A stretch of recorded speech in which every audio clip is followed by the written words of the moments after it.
ఇచ్చిన మాట ప్రకారం 2 లక్షల వరకు పంట రుణాలను మాఫీ చేసి 25 లక్షలకు పైగా రైతు కుటుంబాలను రుణ విముక్తులను చేశాం. రైతు భరోసా కింద 36,000 కోట్లకు పైగా పెట్టుబడి సహాయాన్ని రైతులకు అందించాం. 9 రోజుల్లో దాదాపు 9,000 కోట్ల రూపాయలు రైతు భరోసా ఖాతాలలో రైతుల ఖాతాలలో జమ చేశాం. సన్న వడ్లకు క్వింటాలకు 500 బోనస్ చెల్లించి రైతులకు అండగా నిలబడ్డాం.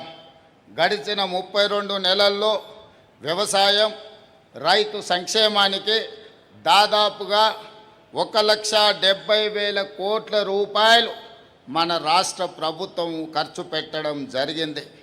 అదేవిధంగా మిత్రులారా, వరి సాగు విస్తీర్ణం దిగుబడిలో మన తెలంగాణ పంజాబ్ను దాటివేసింది. దేశంలోనే నెంబర్ 1 రాష్ట్రంగా ఈనాడు తెలంగాణ నిలిచింది.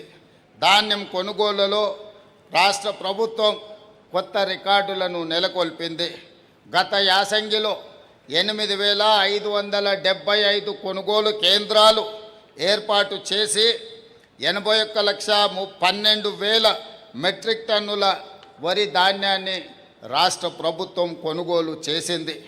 అదేవిధంగా మిత్రులారా, కృష్ణా గోదావరి జలాలలో తెలంగాణకు దక్కవలసిన న్యాయమైన వాటా సాధించే విషయంలో రాజీ పడే సమస్యనే లేదు. తెలంగాణ రాష్ట్రానికి వచ్చే చివరి బొట్టు వరకు సాధించి తీరుతాం.